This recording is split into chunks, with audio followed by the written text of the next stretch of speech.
தீபாவளி பண்டிகை நெருங்கிய நிலையில் ஷாப்பிங் செய்ய வாகனங்களில் படையெடுக்கும் மக்களால் குரோம்பேட்டை ஜிஎஸ்டி சாலையில் கடும் போக்குவரத்து நெரிசல் ஏற்பட்டுள்ளது. இது தொடர்பான முழு விவரங்களோடு இணைகிறார் நமது செய்தியாளர் மீரான். வணக்கம் மீரான், எவ்வளவு தூரத்திற்கு இந்த போக்குவரத்து நெரிசலானது ஏற்பட்டிருக்கிறது? அங்கே இருக்கக்கூடிய கள நிலவரங்கள். வணக்கம். தீபாவளி பண்டிகை வருகிற 20ஆம் தேதி கொண்டாடப்படுகிறது. தீபாவளி பண்டிகைக்கு முந்தைய வார விடுமுறை நாளான ஞாயிற்றுக்கிழமை இன்று முக்கிய வர்த்தக மையங்களில் ஏராளமான பொதுமக்கள் தீபாவளி பண்டிகைக்காக புது துணிகள் எடுப்பதற்காக குவிந்திருக்கிறார்கள்.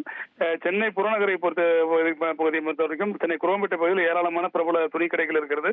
இந்த துணிக்கடைகளில் கடந்த சில நாட்களாகவே கடுமையான ஒரு கூட்டம் வந்து கொண்டிருக்கிறது. வார விடுமுறை நாளான இன்று அதிக அளவு கூட்டமானது இந்த துணிக்கடைகளில் தீபாவளி துணிகள் எடுப்பதற்காக வந்திருக்கிறார்கள்.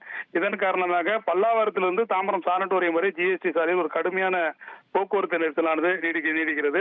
குறிப்பாக இந்த பல்லாவரம் மேம்பாலத்திலிருந்து தாம்பரம் சானட்டோரியம் காசநோய் மருத்துவமனை வரை நீண்ட வரிசையில் அந்த வாகனங்கள் நிற்கும் காட்சிகள் தான் நம்மால் இங்கு பார்க்கப்படுகிறது.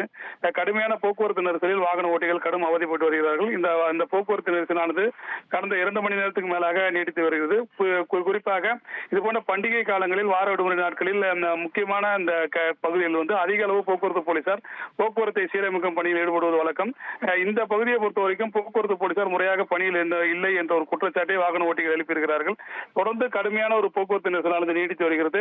தீபாவளி பண்டிகைக்காக துணிகள் எடுப்பதற்காக ஏராளமானவர்கள் கார்களில் இந்த கடைகளுக்கு வருகிறார்கள். இதன் காரணமாக அந்த குரோம்பேட்டை பேருந்து நிலையம் கடந்து வலதுபுறமாக திரும்ப இடத்தில் ஒரு கடுமையான ஒரு போக்குவரத்து நெரிசல் நீடித்துக் கொண்டிருக்கிறது. இதே போல ஜிஎஸ்டி சாலையில் இரு பகுதியிலும் கடுமையான ஒரு போக்குவரத்து நெரிசல் நீடிக்கிறது. கூடுதல் போக்குவரத்து போலீசாரை நியமித்து போக்குவரத்தை சீரமைக்க வேண்டும் என்ற கோரிக்கையை தான் வாகன ஓட்டிகள் எழுப்பியிருக்கிறார்கள். உங்கள் விவரங்களுக்கு நன்றி மீரான். உங்கள் தந்தி ஒன் தொலைக்காட்சியில் அண்ணாமலை தினமும் மதியம் 12 மணிக்கு காண தவறாதீர்கள்.